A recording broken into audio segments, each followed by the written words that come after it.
नमस्कार मित्रांनो, मागील व्हिडिओमध्ये आपण पत्रिकेत होणारे कोर्ट कचेरी व तुरुंगवास योगाबद्दल माहिती घेतली। आजचा आपला व्हिडिओ हा भाग क्रमांक 206 आहे। तरी ग्रहांशी होणारे संबंध आज आपणास पाहावे लागत आहे, कारण अजूनही काही अभ्यासक हे प्राथमिक गोष्टी शिकत आहेत। त्यांना परत माझे हेच सांगणे आहे की तुम्ही प्रथम भागापासून सर्व व्हिडिओ ओळीने पहा, तरच सर्व गोष्टी लक्षात येतील। यातही काही जणांची तक्रार आहे की सर्व व्हिडिओ ओळीने दिसत नाहीत, तर त्याचे कारण असे की या चॅनलवरील सर्व व्हिडिओ हे सुरुवातीला जरी मोफत उपलब्ध होते, तरी सध्या त्यातील काही व्हिडिओ हे पेड व्हिडिओ आहेत। म्हणजे या चॅनलवरील जॉईन बटनवर क्लिक करून तुम्ही मेंबरशिप घेतली की ते व्हिडिओ तुम्हाला उपलब्ध होतील। त्यातही पारंपरिक ज्योतिष व कृष्णमूर्ती पद्धती असे दोन भाग आहेत। त्यामुळे जर तुम्ही पारंपरिक व्हिडिओची मेंबरशिप म्हणजे बेसिक मेंबरशिप घेतली असेल तर कृष्णमूर्ती पद्धतीचे व्हिडिओ त्यामध्ये दिसणार नाहीत, व जर कृष्णमूर्ती पद्धतीची मेंबरशिप घेतली असेल तर पारंपरिक पद्धतीचे व्हिडिओ त्यामध्ये दिसणार नाहीत। परंतु व्हिडिओ क्रमांक हे सलग असल्याने एखादा भाग जर तुम्हाला दिसला नाही तर तो तुम्ही न घेतलेल्या मेंबरशिपचा असू शकतो। त्यामुळे तुमच्या सोयीसाठी आजपर्यंतचे सर्व व्हिडिओची लिस्ट या व्हिडिओच्या डिस्क्रिप्शनमध्ये तुम्हाला दिलेली आहे, ती पाहावी। असो, तर आज आपण पत्रिकेत ग्रहांचे एकमेकांशी कसे संबंध बनतात ते पाहू। चला तर मग जाऊन घेऊया पत्रिकेत ग्रहांशी एकमेकात होणारे संबंध।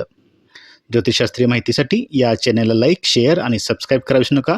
तसेच माझे व्हिडिओ आपणास आवडत असल्यास कॉमेंट बॉक्समध्ये नक्की सांगा। पत्रिकेत ग्रह हे एकमेकांशी मुख्यत्वे 3 प्रकारे संबंध बनवतात। 1 दृष्टी संबंध, 2 राशी संबंध व 3 युतीने संबंध बनतो। यातील युतीने होणारा संबंध तुम्हाला माहीतच आहे। म्हणजे पत्रिकेत 2 किंवा अधिक ग्रह एकाच राशीत असतील तर त्याची युती झाली असे आपण म्हणतो। जसे या कुंडलीत चंद्र, बुध व मंगळ, शनी यांची युती झाली आहे असे म्हणतात, कारण चंद्र व बुध एकत्रच चतुर्थानी कर्क राशीत आहेत व मंगळ, शनी सप्तमात तुळेचे आहेत।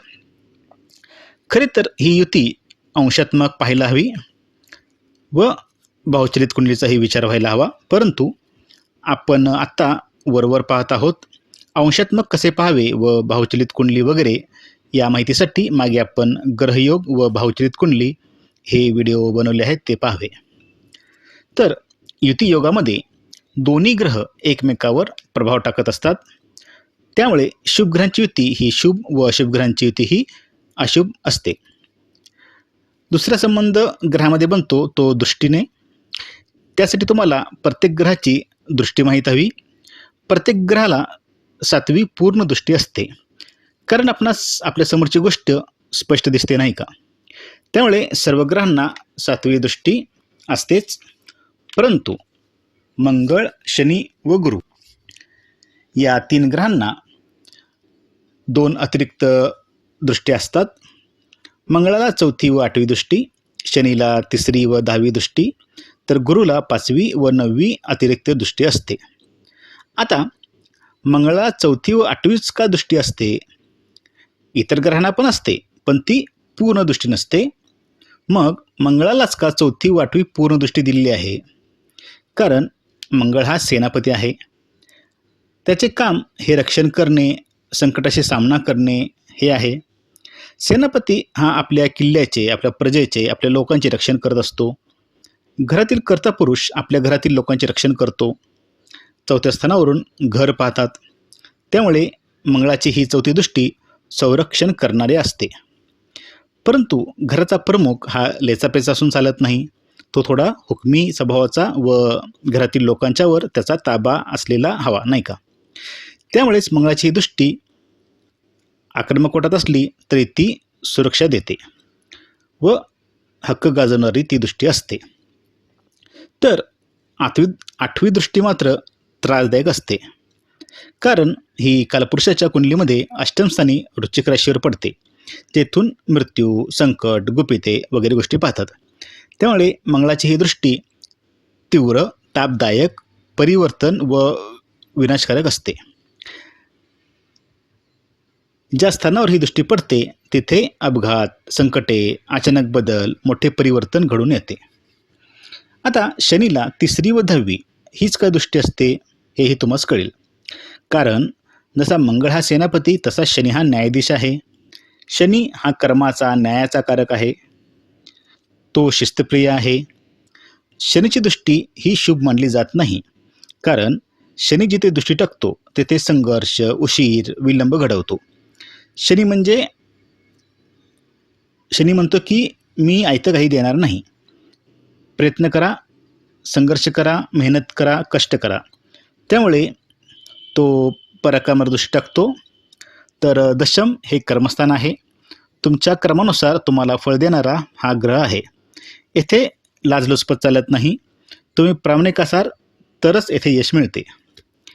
तर गुरु हा ज्ञानाचा व भाग्याचा कारक आहे.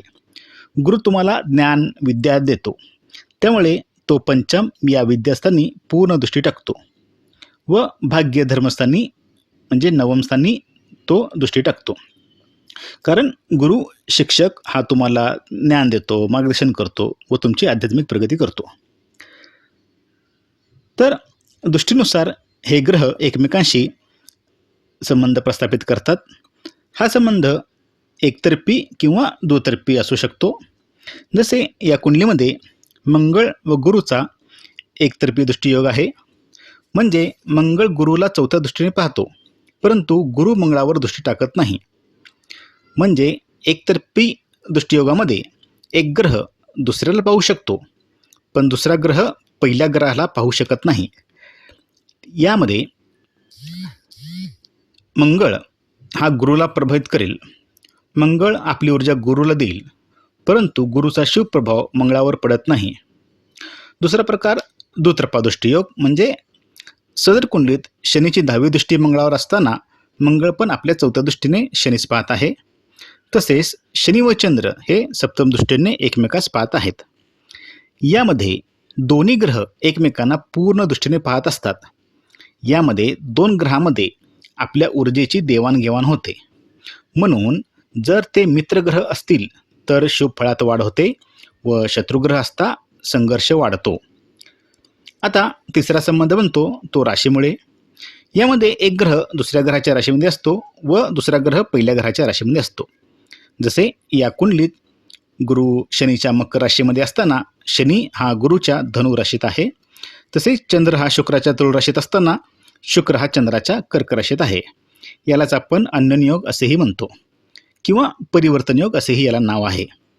हा एक शक्तिशाली योग असून यामध्ये दोन्ही ग्रह एकमेकांना पूर्ण सहकार्य करतात. जसे मी तुझे घर सांभाळतो तर तू माझे घर सांभाळ. यामध्ये नक्षत्र परिवर्तन योगाने सुद्धा संबंध बनतो. आता योग आणि दृष्टी यामधील फरक समजून घ्या. जसे या कुंडलीत गुरुची मंगळावर पंचम दृष्टी आहे. त्यामुळे आपसुकच गुरु व मंगळ यामध्ये नवपंचम योग निर्माण झाला आहे. परंतु समजा गुरुच्या ठिकाणी शनी असता तर ना मंगळाची शनीवर दृष्टी ना शनीची मंगळावर दृष्टी, तरीही त्यांच्यात नवपंचम योग हा होणारच आहे.